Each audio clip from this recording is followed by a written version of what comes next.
warahmatullahi wabarakatuh. Nama saya Fitri Khairunisa. Saya berasal dari Prodi Sejarah Peradaban Islam semester 3. Di sini saya akan menjelaskan materi saya dari kelompok 3 yang berjudul Studi Islam di berbagai dunia, Muslim, Barat, dan Asia Tenggara. 1. Pengertian studi. Studi berasal dari bahasa Inggris yakni study yang artinya mengkaji serta mempelajari. Yang maksudnya yaitu pengkajian terhadap sesuatu secara ilmiah baik sebagai sumber ajaran, pemahaman, ataupun pengalaman. Sedangkan Islam berasal dari bahasa Arab yaitu salima dan aslama yang bermakna tunduk, patuh, dan berserah.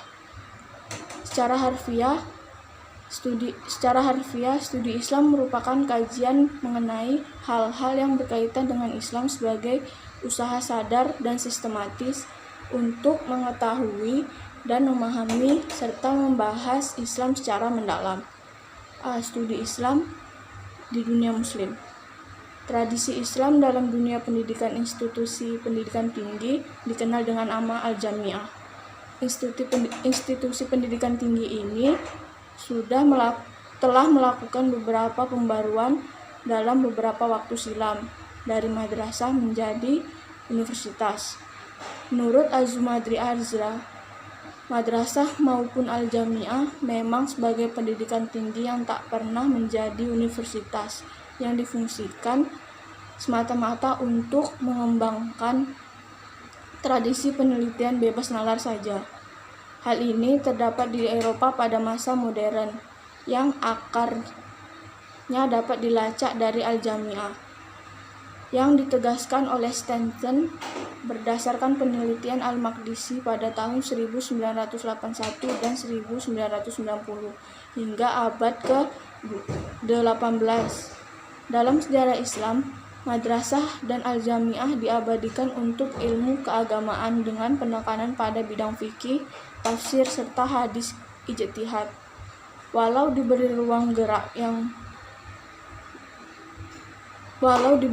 gerak, tetapi tidak untuk dalam konteks bebas, kecuali sekedar memberi penafsiran tertentu serta baru untuk pemikiran independen yang berada pada kerangka yang telah disepakati.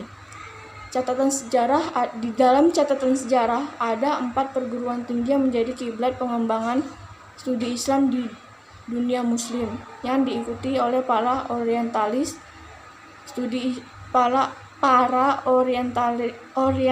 studi Islam di kalangan sarjana Barat, yaitu yang pertama ada Madrasah Nizamiyah di Nishapur yang dibangun oleh Nizam al-Mulk berdasarkan pendapat Ibnu Khalikan. Yang kedua ada Madrasah di Baghdad yang berdiri tahun 455 Masehi, dibangun oleh Khalifah Al-Ma'mun. Yang ketiga ada Universitas Al-Azhar di Kairo yang dibangun oleh Asyikli berdasarkan ajaran Syiah. Yang keempat ada Universitas Cordova yang pada masa Abdurrahman I dipandang sebagai tonggak kemajuan Islam serta ilmu kebudayaan di Cordova. B. Studi Islam di dunia Barat.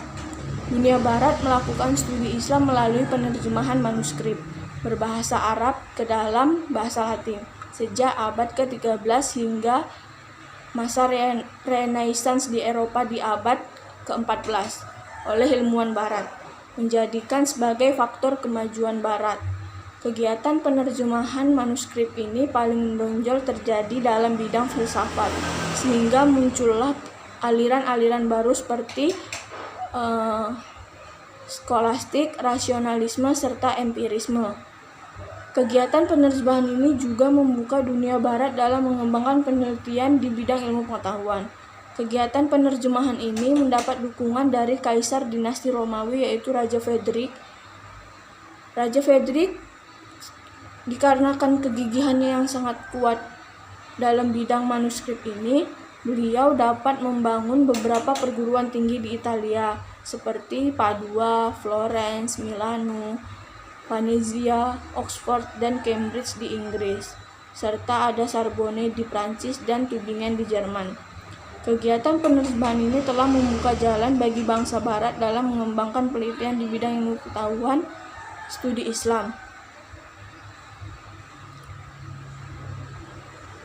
yang diselenggarakan di negara-negara non-Islam seperti India, Amerika, London, dan Kanada, yang dilakukan dengan cara yang berbeda-beda. Ada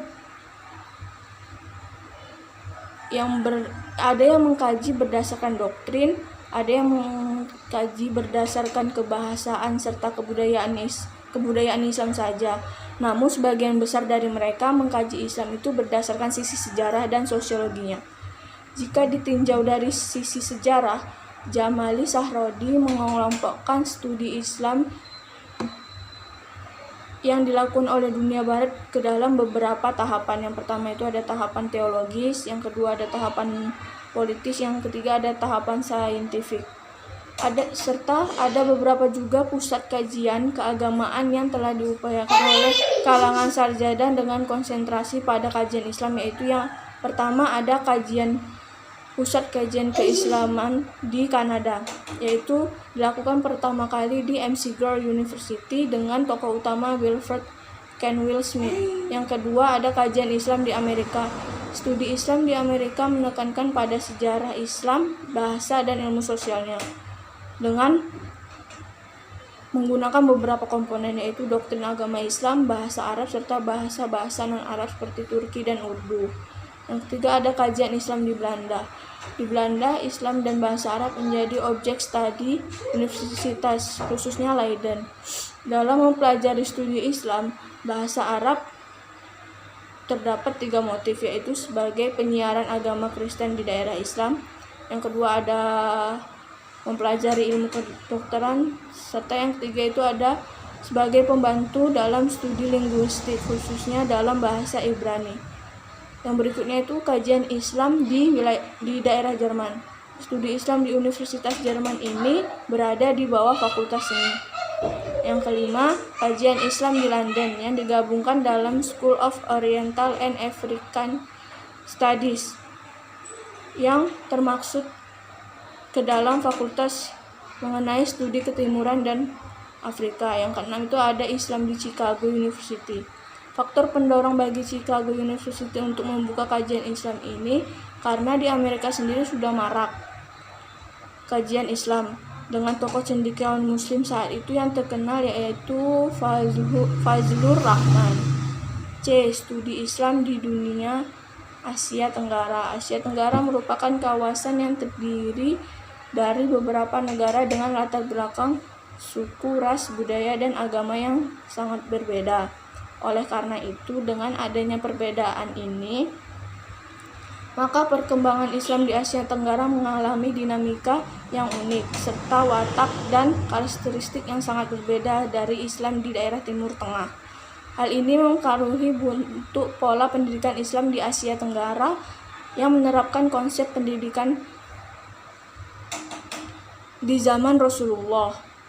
Hanya saja penerapan ini tak sepenuhnya digunakan. Hal ini dikarenakan seiring perkembangannya zaman yang berbeda diperlukan beberapa pembaruan sesuai dengan perkembangan saat ini. Misalnya dalam hal membimbing, mengasuh, dan mengawas, studi Islam bergerak sebagai lembaga pendidikan yang penerapannya dilandasi dengan nilai Islam. Studi Islam di zaman Rasulullah diadakan di masjid dengan beberapa metode pengajaran. Namun, di zaman sekarang ini, konsep masjid dianggap sudah sangat tidak relevan. Kemudian diadakannya pembaruan oleh institusi pendidikan Islam tinggi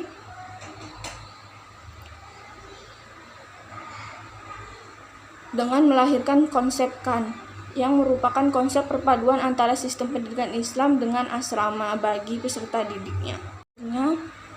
Dibentuklah sebuah tempat khusus untuk mengadakan kegiatan belajar mengajar yang dinamakan dengan madrasah. Kata madrasah ini berasal dari kata dasar darosa yang berarti belajar. Kemudian diubah ke dalam bentuk isim dengan makna makan. Maksudnya sebuah tempat yang ditujukan untuk suatu kegiatan. Maka menjadi sebuah juga bagi para pelajar baik dalam tingkat SD, SMP maupun SMA dan para mahasiswa. Konteks pendidikan Islam di Asia Tenggara ini mengalami perkembangan yang amat pesat, yaitu di Indonesia sendiri. Di Indonesia sendiri itu awalnya studi Islam ini diadakan di rumah-rumah, kemudian berkembang di surau-surau, langgar, ataupun masjid. Kemudian berkembang lagi di madrasah dan berkembang di pesantren sampai saat ini. Kemudian di Malaysia konteks pendidikan Islam tidak jauh berbeda dengan Indonesia. Hanya saja pada tahun 1957 ilmu pengetahuan agama Islam dijadikan sebagai kurikulum pendidikan nasional Malaysia yang diberikan 120 menit per minggu. Kemudian di Brunei Darussalam pendidikan Islam lebih mengutamakan pada penciptaan SDM yang berakhlak, beragama, dan menguasai teknologi. Di tahun 1984, kurikulum pendidikan nasional mewajibkan para pelajarnya menguasai dua bahasa, yaitu bahasa Melayu dan bahasa Inggris. Bahasa Melayu digunakan dalam pelajaran agama Islam, pendidikan, dan lukisan, serta olahraga. Dan dalam bahasa Inggris digunakan untuk mata pelajaran sains, matematika, geografi, sejarah, dan bahasa Inggris.